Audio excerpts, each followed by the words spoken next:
Hey, folks, here's another cool, organic, not overly processed podcast that I am recommending this year, which also has nothing to do with the island of Manhattan nor its history. But it does have to do with musical history, and its host is a kid who's remarkably well-versed in the history of great music, in the States, or in the UK where he's from, or anywhere it's being made. He's a great interviewer. And maybe that's because he's so well-rounded. He himself is a very accomplished musician, but he's also a businessman, an entrepreneur, and now he's even an author. His name is Tommy Cridland, and his podcast is the Greatest Music of All Time podcast, and he is our guest today. Welcome, Junge Man. Hi, Chance. Great to talk to you as always. Great to see you again, man. How are you? I'm very well, thanks. So, Tommy, I call him Tommy. I know he's Tom Cridland, but he's a young guy. I think of him as a few people call me Tommy Chance, so I'm very glad that you're one of them. Yeah, all right. So Tommy and I became friends entirely through this podcast realm, which is so cool. It's one of the byproducts, one of the little, silver linings of this endeavor that I never really thought about. You and I met each other through podcasting, and I'm so glad to see you're still doing it. You're still making incredible music. I want to hear everything that's going on. So give me an update. It's been about a year or so, a little more than a year since we talked. Yeah, so I want to echo your sentiments on the friendship side of things. That is one of the main benefits, if not the benefit, of being involved in podcasting. It's not growing an audience. It's not cultivating downloads and numbers, as you were saying earlier. It's literally being able to connect with other interesting people. That is the main point of doing this, because you can have all the money and statistics in the world, but it's all meaningless unless you've got interesting people to connect with. So it's such a perk of podcasting. I mean, that's why like being Joe Rogan or someone like that is like the dream job, because you can just choose, who do I want to talk to today, and connect with great minds. And so it's my honor to have connected with you a couple of years ago, Chance. In the past year or two, I've been focused on a number of different things, but I guess at the moment what I'm gearing up to is the proper launch of my book, $1 Million Addict, which tells the story of how I overcame my addiction to alcohol and channeled that kind of restlessness into business and creative endeavors, whether they be the podcast that you were talking about, my music, my clothing brand. And so I just wanted to write something that encapsulated all the crazy stories that I've got, because I've got them from the drinking years, and then I've got them from trying to start these businesses from my kitchen table. Yeah, I think it's probably got something to do with why we get along so well, because we each have a similar journey to finding that humility. I have a somewhat similar story. So you get the stories along the way are incredible, but your clarity, once you find that sobriety and that purpose, it's really amazing, isn't it? Yeah, I think there's no substitute to having a clear mind and being able to push yourself in terms of a work ethic. And if you're drinking yourself to death, you're never going to reach your full potential. That is not to say, however, that I'm like a prude, that I say that everybody has to give up. Far from it. I like being with people who can still enjoy a drink. I almost still feel like I wish I could enjoy a drink, but I know that I can't, and I know that I never will be able to again. But life has some tough things that you've got to accept, and it's great to have reached a place where I can be with other people whilst they're having fun, and not kind of be trying to convince them like some kind of born again Christian. It's great, not trying to say, oh, you should join AA, or it's let people do what they need to. It's true. I tell people, do whatever you normally would do. I don't want to impose any level of sobriety on you. This is for me and me only. That's it. And I do have to have that conversation with friends and a lot of people all the time. But it's something that I discovered, 14 years ago, Labor Day. I mean, this Father's Day, that it just was time for me to not drink alcohol anymore. And it was one of the greatest decisions I ever made. And that's it. So you're a real inspiration, Chance. I've got a long way to go to reach that kind of milestone. Thank you, Tommy. I'm sure you will. You got your direction in the right place, man. I'm sure you're going to do great. So, what you let's tell everybody what you don't. Anyone who doesn't know your podcast, what you do, you just have these phenomenal musicians on. Some really well known, and others that I don't know and that are lesser known. But it's just straight up interviews. But your knowledge and insight about music, being a musician yourself, is really pivotal to your interviewing technique. And man, you've had just some straight up legends: Smokey Robinson, Dionne Warwick, Kool in the Gang. Now, I had Robert Kool Bell on because he's a New York guy, and what an incredible, enduring professional he is. Yeah. Isn't he? Incredible guy.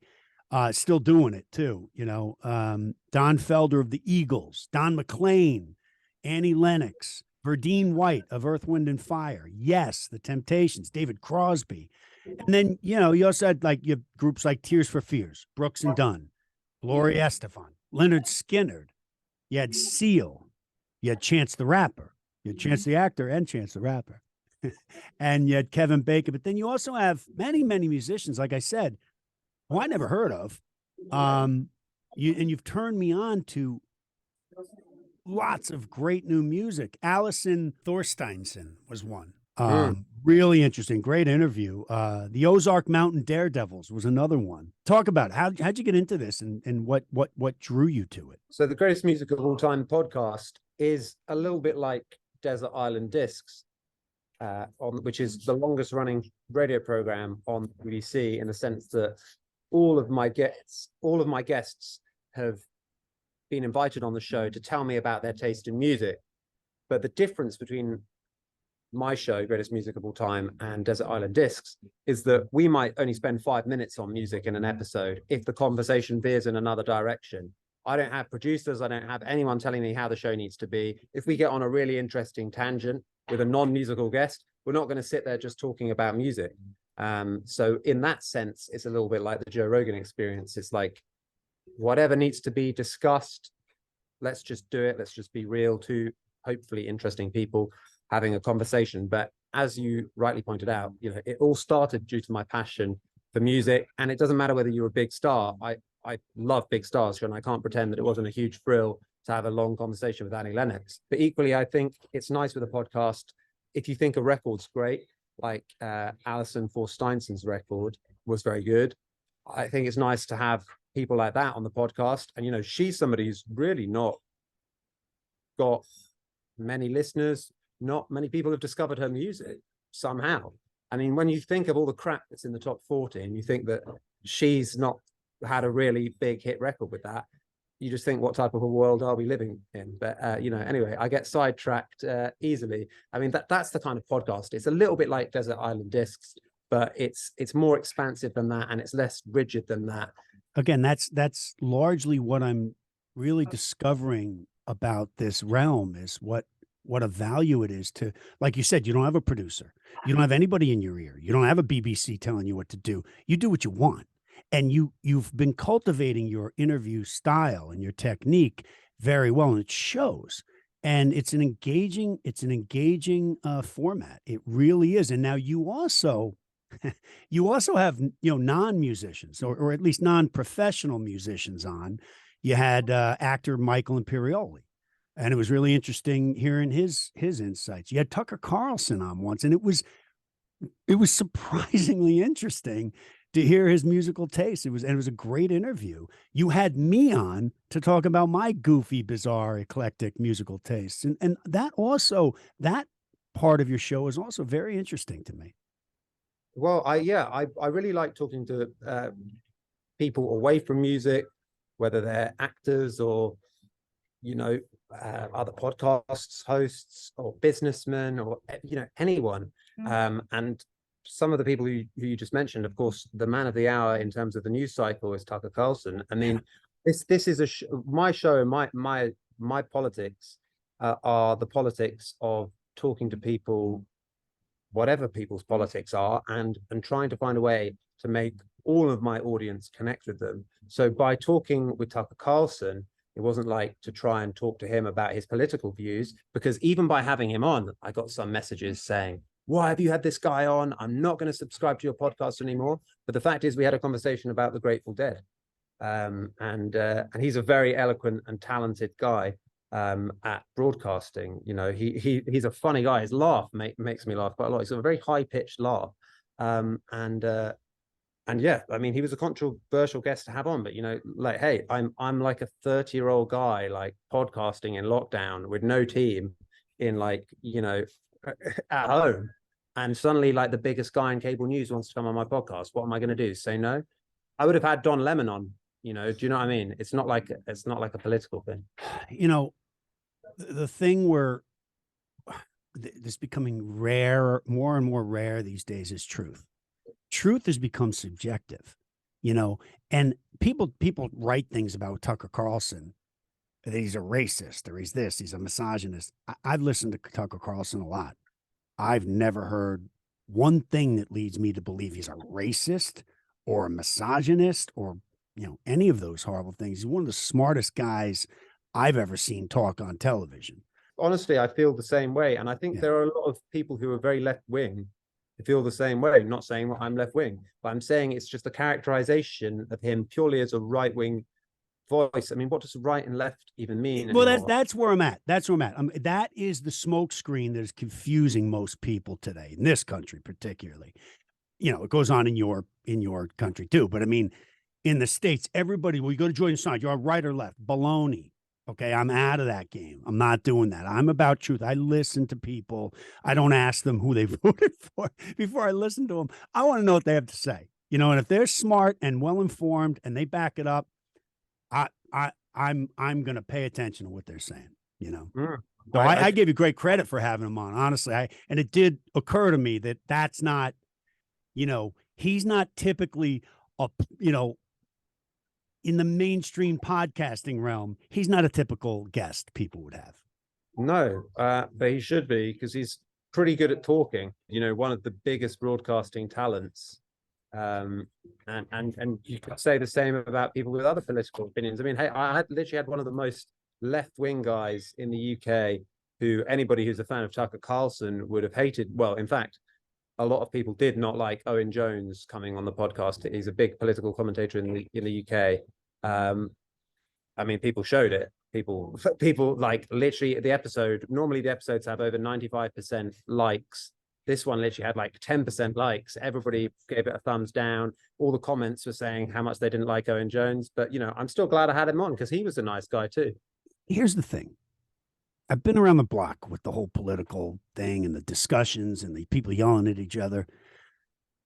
I will never blame anybody for doing or saying what they think is right.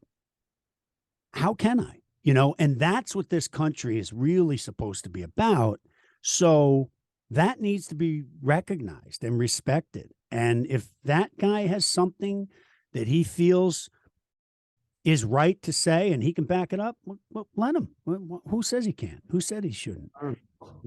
And this format and this realm is a great outlet for that. I think what you're doing is a great service, though, for everybody, because I think it's very important that we understand history more intimately than a lot of us do. And, you know, as ignorant as I am, there are people who are even more unaware of the events that preceded their lifetime. So it's mind-blowing to hear people make such sweeping, generalized statements about things like politics and philosophy and judging everyone in ethical terms when they have no idea about history. So having a podcast that educates people on history in an engaging way is far more important in many ways, you know, than me engaging in chit chat about music and then getting sidetracked on whatever it is that me and my guests get sidetracked. But I think they're two great shows and two different styles of doing things. Well, thank you. Yeah, and the political thing, people just need to lay off the political thing and listen to each other.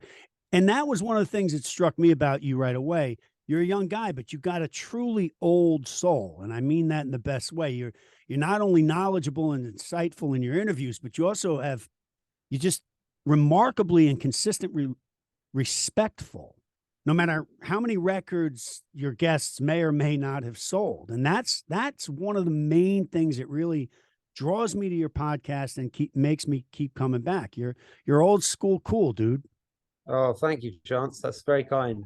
I think it makes all the years of being told that I'm an old man when I was in my teens worth it. So tell me about you. We're hanging out with Nigel Olen, the drummer from Elton John's drummer recently. Tell us about that real quick.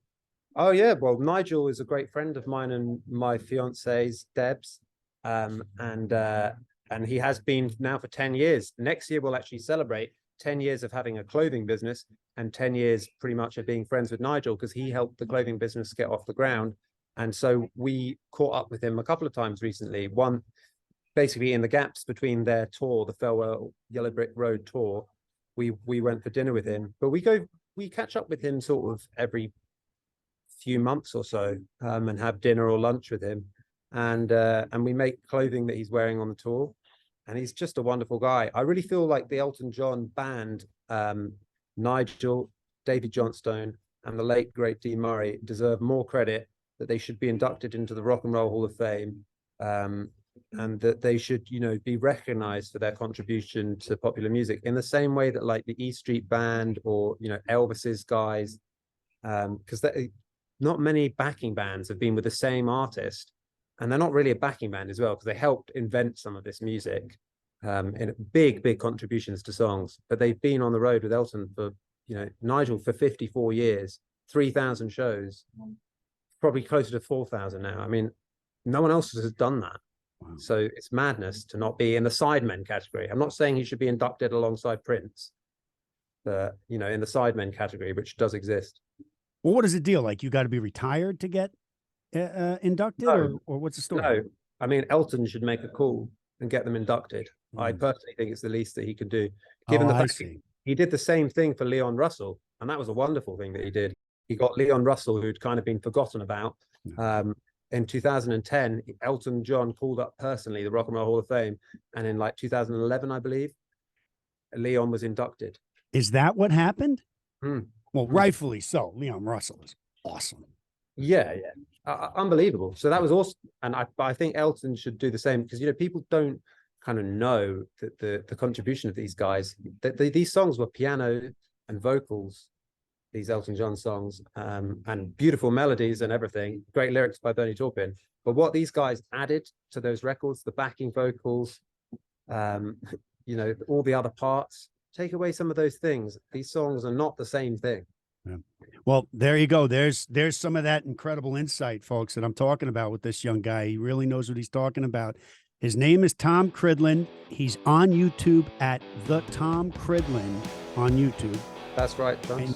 And you can also get all of his stuff and info at his website, tomcridland.com.